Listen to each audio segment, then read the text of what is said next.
Medical watch when it comes to masks. The one you are wearing may actually spread the virus. The critical COVID-19 information comes from the man who actually helped invent the substance behind one of the most popular face coverings. Our medical reporter Dina Baer has the story. His brilliant mind came up with an invention that's protecting countless healthcare workers on the front lines of the COVID-19 pandemic. Meet the man behind the mask that's become a household name.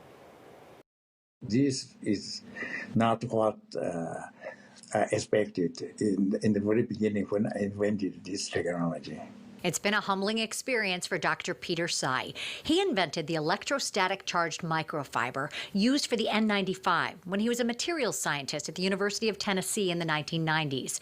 Originally intended for construction workers, the air filtration system attracts and captures tiny particles, even viral particles. In 2002, during the time of SARS, CDC and WHO recommend HCW to wear N95.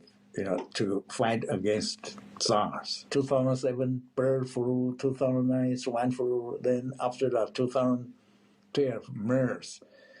People already had the experience to use N95.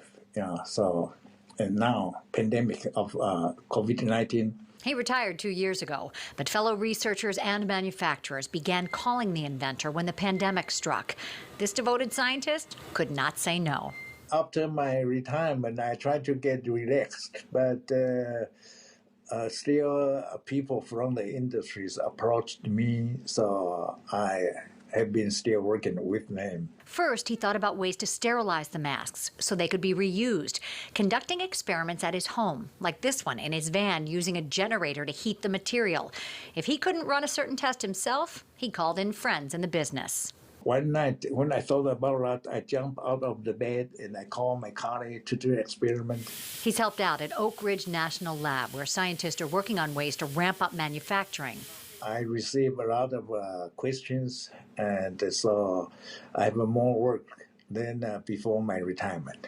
He even offered us a quick tutorial on the proper N95 to wear during the pandemic. It's not this version that contains an exhalation valve. This kind of respirator with a valve there, you see there? Okay, this is not suitable for pandemic use because this only protects the wearer. It does not protect others, okay? Because the valve open when you exhale. He's devoted countless hours to sharing his expertise and educating others. But Dr. Tsai isn't collecting a paycheck for his efforts. Basically free. So people ask me why you don't get paid. I think it's more valuable to help people and to save lives than to get paid. And people told me, since you are retired, you can just walk away. I said, yes, I could do that, but I will regret if I could do something I did not do to help people, and that I will regret in the rest of my life.